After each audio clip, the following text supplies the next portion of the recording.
Hello दोस्तों, अस्सलाम वालेकुम, आदाब। मैं मोहम्मद साहिद। दोस्तों, आप देख रहे हैं मेरे साथ सस्तक मेवात। दोस्तों, आपकी जानकारी के लिए बता दूं, मेरी मौजूदगी इस वक्त है लिटिल जेम्स प्ले स्कूल रोपड़ा का मालपुरी।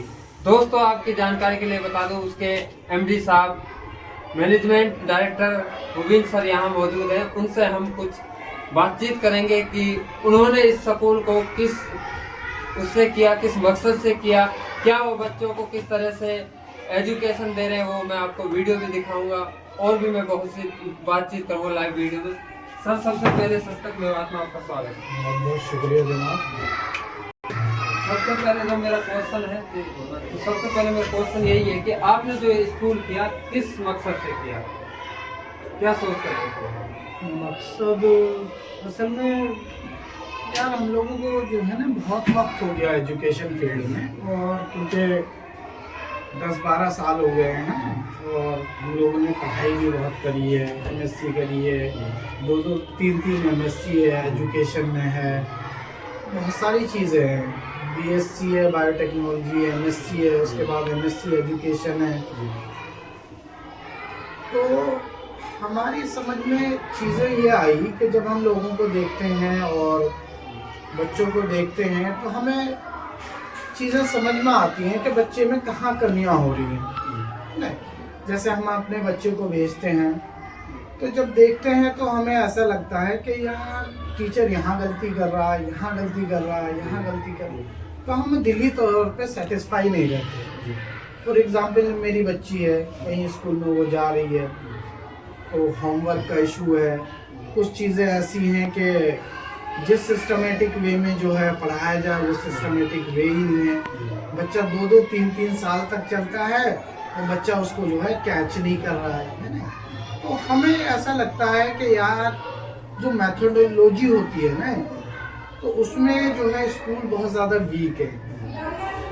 तो हमने सोचा कि यार जब अल्लाह ने हमें इतनी जो है एजुकेशन दी है, इस लायक बनाया है, तो हमने सोचा यार हम खुद ही एक्सपेरिमेंट करें, हम खुद इन सब चीज़ों को अपने स्कूल में इम्प्लीमेंट करने की कोशिश करें। क्योंकि किसी भी स्कूल में आप इम्प्लीमेंट नहीं कर सकते, आप किसी के भी सिस्टम में इंटरफेयर नहीं कर सकते। सर, जैसा कि प्ले स्कूल है, इसके हिसाब से क्या क्या सुविधाएं आपके लिए? सुविधा देखो जी, सुविधा के लिए हमने जो है प्ले ग्रुप बनाया है, यूकेजी है, एलकेजी है, यूकेजी है।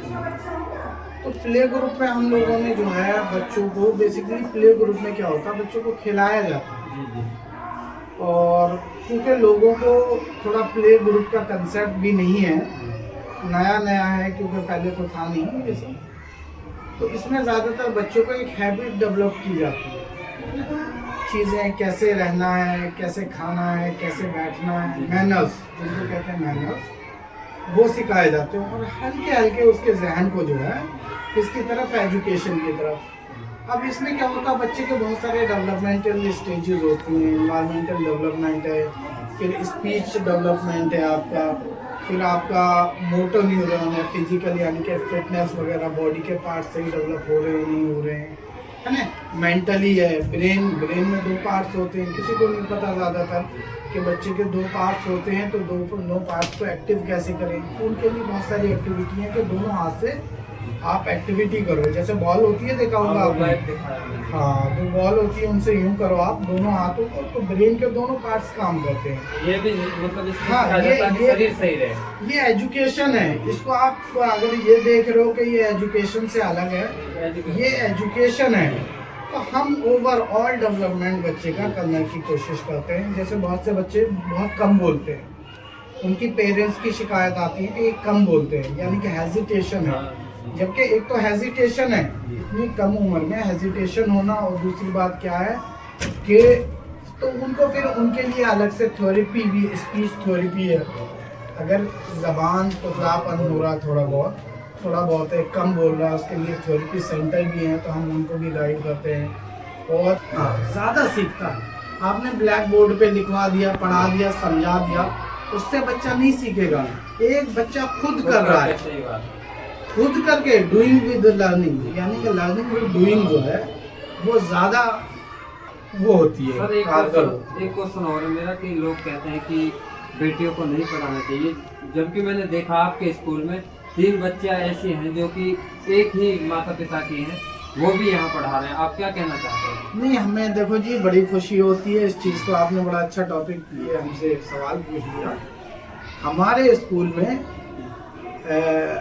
जो जागरूकता की बात है, यानी कि उसमें क्या है कि हमारे यहाँ मजदूर लोग भी हैं जो बच्चे को पढ़ा रहे हैं, ऐसा नहीं है। और बेचारे जो डेली मजदूरी करते हैं, और वो अपनी 3 लड़कियां हैं, वो तीनों लड़कियों को पढ़ा रहे हैं।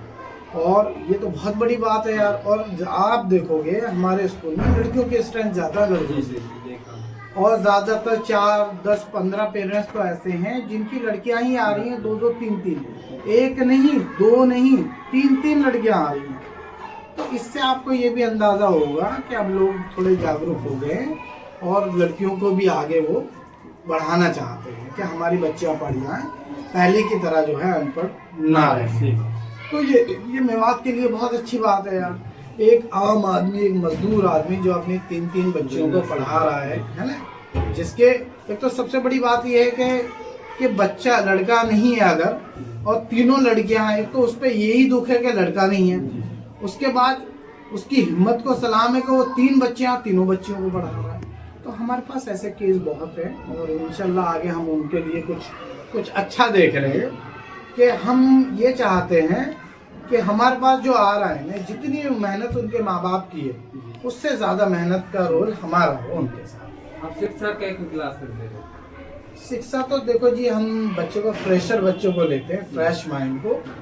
और ये मैं पेरेंट्स को भी बताना चाहता हूँ, क्योंकि देखो जी कोई बच्चा अगर 6ठी 7वीं में है, या 5वीं में है, या 4थी में है, और वो पेरेंट्स क्या करते हैं, अब हम उनको अगर फर्स्ट में ले लें, फर्स्ट में लेंगे, सेकेंड में लेंगे, तो होता क्या है कि 4-5 साल में पेरेंट्स ये चाहता है कि 1 साल में ही बच्चा 4-5 साल की चीज़ों को सीख जाए, जबकि पॉसिबल नहीं है। ये पॉसिबल नहीं है। क्यों पॉसिबल नहीं है भाई? जो NCERT हमारी एक संस्था है, जो ऑर्गेनाइजेशन है, वो जो किताबों को बनाती है according to level of a learner, यानी कि जो बच्चा है, अगर पहली क्लास का बच्चा 6 साल का है, तो उसके अकॉर्डिंग पहली क्लास की किताबें बनाई जाती है, ठीक है। वो क्लास, उसको हम, आप ये सोचो कि 1 साल में 4 क्लासें करा दें, तो ये पॉसिबल नहीं है। इसलिए हम फ्रेश माइंड लेना चाहते हैं, ताकि उन पे आसानी से उनके अकॉर्डिंग ही काम किया जा सके, कि जो बच्चा कहीं ना गया हो, उन बच्चों को ज़्यादा हम प्रेफर करते हैं। शुक्रिया सर, आपसे जानकर बहुत अच्छा लगा, और मुझे भी ये गर्व है कि आपने वास्तव में